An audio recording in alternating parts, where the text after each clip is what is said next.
Nangapa sa dilim ang maraming bahagi ng Maynila dahil sa bagyong Glenda. Ang daloy ng trapiko nagkabuhol-buhol dahil hindi gumagana ang mga traffic lights. Habang ang operasyon sa mga ospital, apektado rin ng kawalang kuryente. Narito ang report.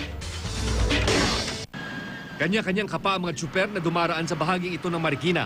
Ang mga traffic light kasi na dapat gabay sa galaw ng mga sasakyan, hindi gumagana dahil pa rin sa brownout na epekto ng bagyong Glenda. Hapon pa ho, walang kuryente rito, so apektado ho yung traffic light natin. Sa mga ospital, problema ang aandap-andap na supply ng kuryente, tulad ng nag-iisang public hospital sa General Trias, Cavite. Walang generator kaya bukas lahat ng bintana at gumamit ng flashlight ang doktor na tumahi sa sugat ng isang pasyente. Hindi rin magamit ang mga nebulizer para sa pasyente nilang inaatake ng hika. Ginagamitan na lang namin siya ng oxygen pangsamantala. Kaya lang po, may diferensya po ba yon? Mahina ang sa ng oxygen pero nakaka-survive din siya. Si Ruel ng bagong silangang Quezon City, swerte pa't nakapag-nebulize kasama ang mga nakiki-charge ng cellphone sa barangay hall.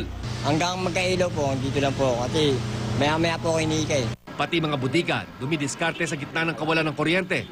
Ang mga bakuna na dapat naka-refrigerate para hindi masira, mano-manong nilalagyan ng yelo. Siyempre, pag hindi namin nilagyan ng yelo yun, hindi masisira. Dapat lagyan ng yelo.